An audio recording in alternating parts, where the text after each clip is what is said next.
बिस्मिल्लाहिर्रहमानिर्रहीम। अस्सलाम वालेकुम नाज़रीन, आप यूट्यूब चैनल देख रहे हैं। मैं इमरान खान हूँ। ये वीलॉग जो है इसमें बहुत सारी अहम इन्फॉर्मेशन है, वो चीज़ें जो आप नहीं जानते। पहले मैं आपको बताऊंगा कि पसे पर्दा क्या चल रहा था और ग्राउंड पे क्या हुआ। एक तो पाकिस्तान तहरीक इंसाफ का जो धरना जो उन्होंने जाके डी चौक के ऊपर कंट्रोल किया था वो ख़त्म हो गया। रात गए वो हुआ जिसकी कोई तवक्को नहीं कर रहा था। यानी ये किसी के दिमाग में नहीं था कि सीधी गोलियां निहत्ते शहरियों के ऊपर चलाई जा सकती हैं। इसके बारे में सबको यकीन था कि ऐसा नहीं होगा। यानी ये तो सबको पता था कि आंसू गैस की शेलिंग होगी, गिरफ्तारियां हो सकती हैं, टॉर्चर हो सकता है, लाठी चार्ज हो सकता है, वाटर कैनन का इस्तेमाल किया जा सकता है, मिर्चों वाला पानी फेंका जा सकता है। ये सारी चीज़ों का सबको आइडिया था, लेकिन ये किसी को नहीं पता था कि रियल बुलेट्स जो हकीकी गोलियां हैं, असल गोलियां वो चल जाएंगी और वो गोलियां चलाकर लोगों को मारा जाएगा। इसके बारे में किसी को आइडिया नहीं था। और देखें, एक चीज़ आप सबको जहन में रखनी है। बहुत सारे लोग जो है ना बड़ी अजीब अजीब बातें कर रहे हैं कि जनाब खड़े नहीं हुए, वहां रुके नहीं। तो मैं ये कहता हूं कि दुनिया की बेहतरीन जो ट्रेंड आर्मी है ना, मिलिट्री, उसको लेकर आए और ऐसे एक बीच में जगह है उसके ऊपर खड़ा करें और खड़ा करने के बाद ऊपर से उनके ऊपर यही सारा असला इस्तेमाल करें। रियल बुलेट्स भी चलाएं, असली गोलियां चलाएं, रबड़ की गोलियां चलाएं, इतनी बदतरीन आंसू गैस की शेलिंग करें, कोई दुनिया की फौज भी वहां पर नहीं रुक पाएगी। एसएसजी के कमांडोज भी वहां पर नहीं रुक पाएंगे। बेहतरीन दुनिया के अमेरिकन कमांडोज, मरीन्स जो है वो भी वहां पर नहीं रुक पाएंगे, क्योंकि ह्यूमनली पॉसिबल नहीं है। वहां आप सांस नहीं ले पा रहे थे। तो और जब रियल बुलेट्स चलती हैं, यानी इन लोगों ने आंसू गैस का मुकाबला किया, पाकिस्तान तहरीक इंसाफ के कारकुनों ने पाकिस्तान की तारीख की सबसे बदतरीन आंसू गैस का मुकाबला किया, यानी नहीं गए। डंडों का मुकाबला किया, नहीं गए। रबड़ की गोलियों का मुकाबला किया, नहीं गए। गोलियां भी मारी गई बार बार, फिर भी नहीं गए। लेकिन जब अंधाधुंध फायरिंग हुई और बहुत सारे लोगों को बुलेट्स लगी हैं, अभी जो मेरे पास इत्तला आई उसमें सिर्फ एक हॉस्पिटल का डाटा है, दूसरे किसी अस्पताल का डाटा अभी नहीं है, और ये पॉलीक्लिनिक हॉस्पिटल का डाटा है। और इसके मुताबिक 28 लोग जो हैं उनको बुलेट इंजरी आई है। पाकिस्तान तहरीक इंसाफ ने जो बताया कि उनके 8 लोग जाँ बहक हो गए। ये अब तक के डाटा के मुताबिक है। जबकि पाकिस्तान तहरीक इंसाफ के कुछ लोग कंटिन्यूसली ये कह रहे हैं कि जब लाइटें बंद की गई 9 बजे के बाद, ऑपरेशन शुरू किया गया डी चौक पे, तो कुछ दिखाई नहीं दे रहा था। चारों तरफ से शेल्स चल रहे थे और चारों तरफ से गोलियां भी चल रही थी और फिर आग लगाई जा रही थी और बहुत तेजी से लोगों को गोलियां लगी हैं। तहरीक इंसाफ के बहुत सारे कारकुन लापता हैं, जिनके बारे में कहा जा रहा है कि शायद वो जाँ बहक हो गए हैं, वो इस दुनिया में मौजूद नहीं है, या वो इस वाकये की नज़र हो गए हैं। इसको एक सानिया कहा जा सकता है। पहले वजीर दाखिला ने इसके बारे में वार्निंग दी। वजीर दाखिला ने पहले कहा कि गोली चला देंगे और 5 मिनट में सब कुछ खत्म हो जाएगा। फिर वजीर इत्तलात ने भी गोली चलाने की धमकी दी। फिर ताकत के इस्तेमाल की धमकी जो है वो वजीर दिफा ने भी दी। 3 वफाकी वज़रा ने डायरेक्टली धमकियां दी और उसके बाद हमने देखा कि वहां पे गोली चली और जो लोग अस्पतालों में पहुंचे वो रियल बुलेट्स के साथ थे। हुकूमत ने ये नैरेटिव कई दिनों तक बनाया कि मुसल्लह लोग वहां पे मौजूद थे, लेकिन किसी एक भी पुलिस वाले या किसी एक भी पैरामिलिट्री फोर्स के बंदे को गोली लगने का वाकया रिपोर्ट नहीं हुआ। दूसरी जानिब से एक भी फायर रिपोर्ट नहीं हुआ। जितने जर्नलिस्ट वहां पे ग्राउंड पे मौजूद थे उन सबसे मैंने पूछा, उन्होंने कहा जी किसी ने भी गोली नहीं चलाई जवाबी, और वहां किसी के पास ऐसे हथियार हमने नहीं देखे और कोई जवाबी फायरिंग नहीं हुई। ये वन साइडेड फायरिंग थी, क्योंकि लोग आंसू गैस से इलाके को छोड़कर नहीं जा रहे थे। लोग उस जगह को छोड़ने के लिए तैयार नहीं थे। तो पाकिस्तान तहरीक इंसाफ के कारकुनों के लिए ये तो बहुत बड़ी बात है, वो तहसीन के काबिल है। उन्होंने जिस तरह फस्तायत का मुकाबला किया वो पाकिस्तान की तारीख में कोई और सियासी जमात नहीं कर सकी। लेकिन ये बड़ी बदकिस्मती है कि हुकूमत ने वो रास्ता इख्तियार किया जो कभी भी कोई भी हुकूमत नहीं करती। मैं जाती तौर पे आपको ये बता देता हूं कि मुझे पूरा यकीन था कि लोगों पे स्ट्रेट फायरिंग ऐसे नहीं की जाएगी। पाकिस्तान तहरीक इंसाफ को भी इस बात का यकीन था, सबको यकीन था, और ऐसा लगता था कि बगैर गोली चलाए ये लोग जाएंगे नहीं और गोली कभी रियासत चलाएगी नहीं अपने शहरियों के ऊपर, निहत्ते शहरियों पर। लेकिन वहां पर गोली चली है, जो बड़ी बदकिस्मती की बात है। तहरीक इंसाफ की प्रेस रिलीज आई है, लेकिन इसके बारे में मैं आपको एक बात बताऊं कि ये जो फैसला किया गया है, ये इसमें क्लेम ये कर रहे हैं कि ये जो फैसला है ये कोर कमेटी का और सियासी कमेटी का फैसला है। लेकिन मैंने कंफर्म किया कि कोई मीटिंग नहीं हुई, ना तो कोर कमेटी की हुई है ना सियासी कमेटी की हुई है। ये फैसला चंद लोगों ने किया है। उमर अयूब साहब ने, शिबली फराज साहब ने, गौर साहब ने, सलमान अकरम राजा साहब ने, और गंडापुर साहब उसका हिस्सा है, उस कमेटी का जो बनी हुई है इनकी internal.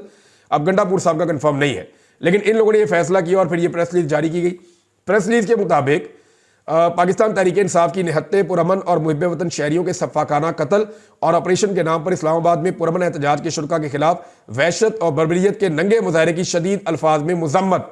Chief justice of Pakistan से कहा जनाब कि आप इसका नोटिस लें और वजीर आजम, वजीर दाखिला, इस्लामाबाद और पंजाब के जो आईजीज हैं उनके खिलाफ इक़दाम कत्ल की और कत्ल की FIR दर्ज की जाए, उनके खिलाफ कार्रवाई की जाए। फिर उन्होंने बताया जी कि कैसे मैंडेट चोर फस्ताइयों की ईमा पर सरकारी मशीनरी ने गोलियों से दर्जनों निहत्ते बेगुनाह कारकुनों को सीधी गोलियां मारकर शहीद किया है, जिनमें 8 के क्वाइफ अब तक हमारे पास पहुंच चुके हैं। तहरीक इंसाफ कह रही है दर्जनों लोगों को गोलियां लगी हैं और भी लोग शहीद हुए हैं, लेकिन 8 के क्वाइफ अब तक हमारे पास आए हैं। उनमें वो जो बता रहे हैं जी कि अनीस शहजाद दस्ती, मलक मुबीन, औरंगजेब, अब्दुल कादर, मलक सफदर अली, अहमद वली, मोहम्मद इलियास और अब्दुल रशीद शामिल हैं। और इसमें जो मनाजिर हमने देखे नाज़रीन वो इंतहाई अफसोसनाक हैं। जो अस्पताल से मनाजिर आ रहे हैं वो तो हम शेयर भी नहीं कर सकते, दिल दहला देने वाले मनाजिर हैं। ऐसा किसी ने नहीं सोचा था कि रियासत इस तरह गोली चलाएगी। बहरहाल तहरीक इंसाफ ने कहा जी कि हम कोई मुसल्ला जत्था नहीं है या कोई मुसल्ला तंजीम नहीं है कि हम इन चीज़ों का मुकाबला करें, गोलियों का मुकाबला करें।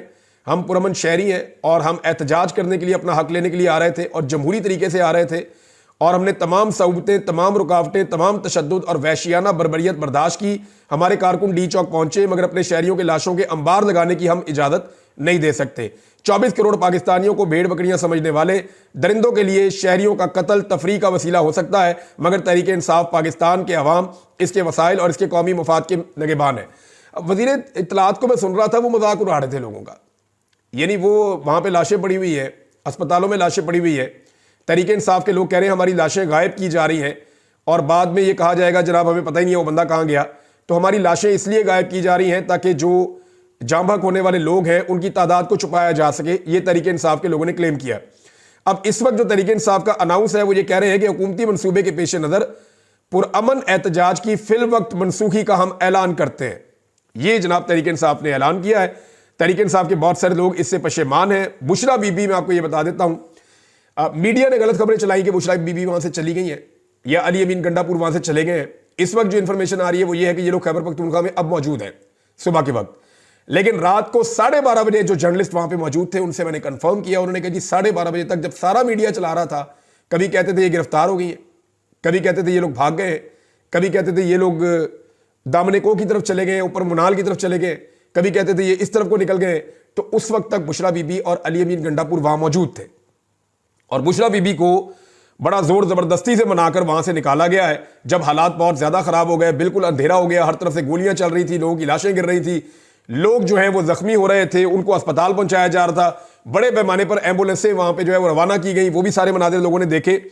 तो ये एक बड़ा ब्रूटल ऑपरेशन था। लेकिन उसके बाद जिस तरह का रवैया रियासत का था वो मजाक उड़ा रही थी। उसके बाद भी वो ठट्टे उड़ा रहे थे, लाशों के ऊपर हंसने वाले लोग बेहिस मैंने इससे पहले नहीं देखे। सानिया मॉडल टाउन भी इन्होंने किया था और अब ये उससे बड़ा सानिया इन्होंने इस्लामाबाद डी चौक में कर दिया है। ये तहरीक इंसाफ की प्रेस रिलीज है। तहरीक इंसाफ के अंदर इस पर इख्तलाफ पाया जाता है कि ये एहतजाज कॉल ऑफ करना चाहिए था या नहीं करना चाहिए था। हुकूमत ने इतने बंदे मार दिए तो एहतजाज कॉल ऑफ नहीं करना चाहिए था।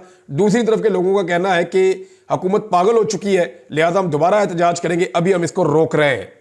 अब इससे होगा क्या, मैं आपको थोड़ा सा बैकग्राउंड में लेकर जाता हूं। मुझे कुछ लोगों ने इंफॉर्मेशन ये देना शुरू कर दी थी और अब मैं वो चीजें आपके सामने रख देता हूं और मैंने इन सारी चीजों को कंफर्म किया, मैं इनके ऊपर पहरा दूंगा। जब 24 तारीख को ये काफिला निकला खैबर पख्तूनख्वा से, तो ये सारा दिन ट्रेवल करता हुआ शाम को ये पहुंचा और उस वक्त इन्होंने क्लियर किया पहली सारी रात लगा के कटी पहाड़ी के इलाके को, और डीआई खान और बलूचिस्तान से आने वाले काफिले आगे पहुंच चुके थे।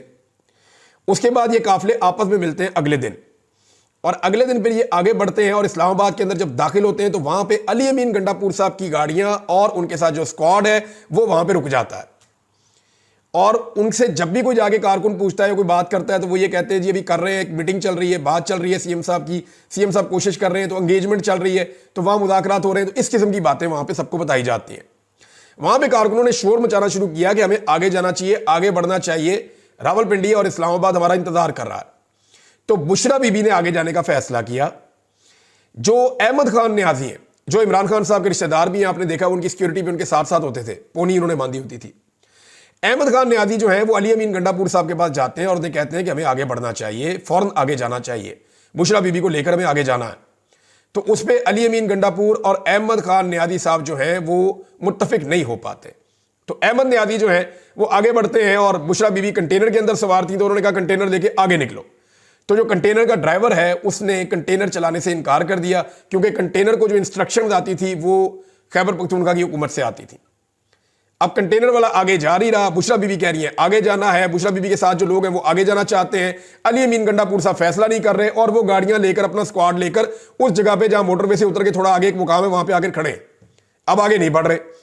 और इनके जिस अंदाज में इनकी गाड़ियां खड़ी थी आगे पीछे, पीछे से पूरा काफिला रुका हुआ था जो आगे नहीं बढ़ पा रहा था, सिर्फ इनसे आगे कुछ 40-50 गाड़ियां थी। बहरहाल अहमद न्याजी ने जबरदस्ती जो कंटेनर था जिसके अंदर सारा वो जलसागाह की जगह बनी हुई थी ऊपर, जिसमें बुशरा बीबी थी, उस कंटेनर के ड्राइवर के साथ जबरदस्ती की और उसको ये कहा कि फिर हम खुद ही गाड़ी चला लेंगे। बहरहाल मजबूरन वो कंटेनर फिर आगे बढ़ा। जब ये कंटेनर आगे जाता है और इसको सामने आकर मिलती है 26 नंबर चुंगी, जो मुझे इतला मिली है, 26 नंबर चुंगी पे इनका सामना होता है पुलिस से और रेंजर से, और वहां पे बदतरीन शैलिंग शुरू हो जाती है, कारकुन मुजामत शुरू कर देते हैं। वहां जबरदस्त मुजामत चल रही थी, जबकि अली अमीन गंडापुर और उनका पूरा काफिला पीछे रुका हुआ था, वो आगे नहीं आ रहा था। अब इन दोनों काफिलों के बीच में मुझे कुछ लोगों ने कंफर्म किया और मैं उनके नाम भी बता सकता हूं। उन्होंने कहा जी कि बीच में कुछ जगह खाली भी थी, वहां कारकुनों ने शोर मचाना शुरू कर दिया। आपने कुछ विजुअल्स देखे होंगे जिसमें आपने महर शराफत के विजुअल देखे होंगे, कुछ कारकुनों के विजुअल देखे होंगे, एक दो और लीडर हैं उनके आपने विजुअल देखे होंगे कि वो कोशिश कर रहे हैं कि आगे निकलो, हमें आगे जाने दो। बुशरा बीबी आगे चली गई है, काफिला आगे निकल गया है, हमें आगे जाने दो। लेकिन वो गाड़ियां रास्ता नहीं दे रही थी जो सीएम के साथ थी और रास्ता खुल नहीं रहा था।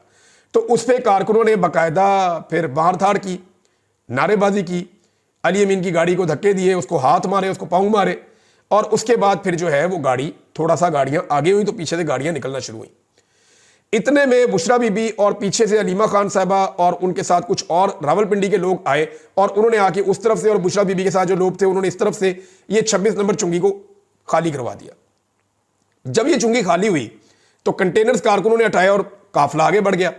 अब ये काफिला आगे बढ़ रहा था, जो हैरत अंगेज चीज मुझे लोगों ने बताई वो ये थी कि आगे से रुकावटें खुद दूर होना शुरू हो गई, रुकावटें दूर होना शुरू हो गई और मंसूबा यह था कि इतना फासला पैदा कर दिया जाए अली अमीन गंडापुर के मेन काफिले में और बुशरा बीबी के काफिले में कि किसी जगह पे भी इनको अकेला करके इनके ऊपर एक भरपूर हमला करके बुशरा बीबी को गिरफ्तार कर दिया जाए। क्योंकि सब ये समझ रहे थे कि बुशरा बीबी एक ऐसी शख्सियत है जो इसको लीड कर रही है और उनकी वजह से कोई वापस नहीं जा पा रहा और कोई कंप्रोमाइज नहीं हो पा रहा, यह मामला की रफा दफा नहीं हो रहा, इसका कोई और हल भी निकालना चाह रहे थे। बैरिस्टर साहब ने तो टीवी पे कहा कि जनाब हम तो संजानी में या कहीं और बैठना चाहते थे और इसके ऊपर फैसला हो गया था, लेकिन बुशरा बीबी नहीं मानी। वो कह रही थी मैंने जाना डी चौक में, मुझे इमरान खान ने कहा हुआ है। तो जब ये आगे बढ़े तो उनको मौका इसलिए गिरफ्तार करने का नहीं मिला कि रावलपिंडी और इस्लामाबाद के शहरी निकल आए, यानी आमिर मुगल वगैरह निकल आए, वो आमिर रियाज वगैरह, शहरयार रियाज वगैरह और बाकी लोग हैं, अलीमा खान अपने साथ काफ़ी क्राउड लेकर आ गई, वहाँ के नौजवान निकल आए। तो ये इतना बड़ा एक क्राउड बन गया कि ये भी अच्छा खासा एक जुलूस बन गया। अब इनको गिरफ्तार करना मुश्किल था बुशरा बीबी को। उस वक्त जो है वो अली अमीन गंडापुर साहब पीछे से फिर आए और उन्होंने ज्वाइन किया और फिर ये डी चौक की तरफ गए। जो कंटेनर था बुशरा बीबी का वो डी चौक से 500 गज तकरीबन पीछे था और उससे 500 गज पीछे जो है वो गाड़ियां थी। तो ये इस जगह पे ये मौजूद थे। अब एक और चीज जो मैं आपको बताने जा रहा हूं कि 4 बजे तक डी चौक पे मुकम्मल कंट्रोल हो चुका था पाकिस्तान तहरीक इंसाफ के कारकुनों का और लीडरशिप वहां पे मौजूद थी। कुछ लोग ऐसे हैं जो इस्लामाबाद जाने के बाद नजर ही नहीं आए, जैसा कि शहरयार अफरीदी। इस्लामाबाद जाने के बाद उनकी कोई एफर्ट रास्ते में आपको नजर नहीं आई होगी। उन्होंने चंद जगहों पे अपने नाम के नारे लगवाए, उनके साथ कुछ नौजवान थे, नारे शारे लगवाए, कुछ टिकटॉक बनवाई उन्होंने और वो गायब हो गए। कुछ और लोग हैं, मैं सबके नाम क्या लूं, लेकिन बेशुमार लोग ऐसे हैं जो आए ही नहीं, इस एहतजाज का हिस्सा ही नहीं बने। हालांकि उनका ताल्लुक खैबर पख्तूनख्वा से है, वो वहां से अरकान असेंबली है, लेकिन वो नहीं आए, उन्होंने इसके अंदर शमूलियत नहीं की। पंजाब वाले भी नहीं आए, आपके सामने ही है। अब हुआ ये कि ये जो लोग पहुंचे डी चौक और उसकी सराउंडिंग में, इनको वहां पे जाके, मैंने पिछले वीलॉग में आपको कहा था कि कुछ चीजें पाकिस्तान तहरीक इंसाफ को करनी पड़ेंगी। उन्हें अपनी एक इंतजामिया बनानी पड़ेगी, उन्हें अपना सिक्योरिटी का निज़ाम बनाना पड़ेगा, उन्हें थोड़ा सा अपना जो है वो खाने पीने का इंतजाम कैसे करना है और स्टेज के ऊपर से अनाउंसमेंट वगैरह, ये सारी चीजें होनी थी। लेकिन 4 बजे से लेकर 9 बजे तक, इन 5 घंटों तक कारकुनों को किसी किस्म की कोई इंस्ट्रक्शन नहीं मिलती और बहाना यह बनाया जाता है कि जनरेटर खराब हो गया। वहां जगह जगह जनरेटर पड़े हुए, कोई भी जनरेटर आ जाता, और इतने बड़े काफिले के साथ कोई एक जनरेटर तो होता नहीं है नॉर्मली। तो यह बहाना सुनने में आया कि जनरेटर खराब हो गया है, इसलिए जो मेन इनका कंटेनर है उसके ऊपर से कोई अनाउंसमेंट नहीं हो रही और किसी ने कोई तकरीर नहीं की, किसी ने लोगों को गाइड नहीं किया, किसी ने लोगों को समझाया नहीं कि अब करना क्या है। और फिर वही हुआ, 9 बजे से पहले लाइटें बंद हो गई अंधेरा होने के बाद, और उसके बाद बदतरीन शेलिंग और बदतरीन फायरिंग। पाकिस्तान तहरीक इंसाफ के बहुत सारे लोग अली अमीन गंडापुर को ब्लेम कर रहे हैं और वो ये कह रहे हैं कि ये एक मौका था इमरान खान साहब को आज़ाद करवाने का, ये ज़ाया किया गया है। बहरहाल इसमें कुछ चीज़ें और हुई हैं, वो मैं आपके साथ मजीद आगे बढ़ के आहिस्ता आहिस्ता शेयर करता चला जाऊंगा। लेकिन 12:30 बजे तक बुशरा बीबी और अली अमीन गंडापुर वहाँ पे मौजूद थे, और ऐसे हालात में जो है वो मैं आपको फिर बता रहा हूं कि कोई ट्रेंड मिलिट्री भी वहां पे नहीं रुक सकती। जिस तरह के हालात लोगों के लिए पैदा कर दिए गए थे, बहुत सारे लोगों को गिरफ्तार कर दिया गया, बहुत सारे लोगों को गोलियां लगी हैं, और बाकी लोग जो हैं क्योंकि लीडरशिप जब वहां से चली गई तो बाकी लोग भी फिर खैबर पख्तूनख्वा के लिए निकल गए। बेशुमार गाड़ियां, यानी क्लेम कर रहा है मीडिया के 100 के करीब गाड़ियां जो है वो तोड़ दी गई हैं, उनको बुरी तरह नुकसान पहुंचाया गया है, और वहां पर जितनी चीज़ें पहुंची थी, कंटेनर को भी आग लगा दी गई है, और एक अजीबोगरीब वहां पे माहौल बना हुआ था इस्लामाबाद में। अब उस सारी चीज़ को क्लियर किया जा रहा है। तहरीक इंसाफ के कारकुनों ने नो डाउट एक अज़म की और हिम्मत की दास्तान रकम की है, इससे उनका हौसला बढ़ेगा, इससे कम नहीं होगा। और ये उनके लिए बड़े दुख की घड़ी है, क्योंकि बहुत सारे लोग लापता हैं, बहुत सारे लोग जो हैं वो ज़ख्मी हैं, उनकी शहीद हुए हैं बहुत सारे लोग, और ये सारी चीज़ें उनके लिए एक तकलीफ दे मौका है पाकिस्तान तहरीक इंसाफ के लिए। लेकिन इस पॉलिटिकल पार्टी ने जो किया है, इससे पहले कोई और पॉलिटिकल पार्टी इस लेवल का दबाव बर्दाश्त नहीं कर पाई। आलमी सतह पे बड़ा शदीद दबाव आ रहा है। डोनाल्ड ट्रंप की टीम का हिस्सा है जो यूक्रेन के हवाले से सारे मामलात को देखेंगे। डोनाल्ड ट्रंप की कोर कमेटी का मेंबर है, उनकी भी ट्वीट आई, उन्होंने कहा जनाब कि ये जो हो रहा है पाकिस्तान में वो ऐसे ही हो रहा है जैसे अमेरिका के अंदर कंट्रोल करने की कोशिश की जा रही थी। उन्होंने इसकी मजम्मत की है, अक़वाम मुत्तहिदा ने इसकी मजम्मत की है, अक़वाम मुत्तहिदा का स्टेटमेंट भी आया है इस हवाले से। पाकिस्तान में एहतजाज के दौरान फ़ौज की तैनाती का नोटिस लिया है, मुजाहिरीन और फोर्सेस से तहम्मुल में रहने की उन्होंने अपील की है, और आज़ादी इज़हार राय और पुरअमन एहतजाज करने का मुतालबा उन्होंने किया है कि जी इसका हक दिया जाए शहरियों को। लेकिन ऐसा नहीं हुआ, यहाँ पे बदतरीन फस्तायत हुई है पाकिस्तान में, इसकी माजी में कोई मिसाल नहीं मिलती।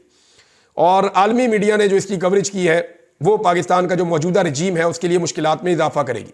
बज़ाहिर तो हुकूमत ने एक रात में शब खून मार के जुल्म और जबर की एक दास्तान रकम की है, डायरेक्ट लोगों के ऊपर गोलियां चला के एक तरह से अपने इलाके को फतह किया है, अपने ही लोगों को फतह किया है।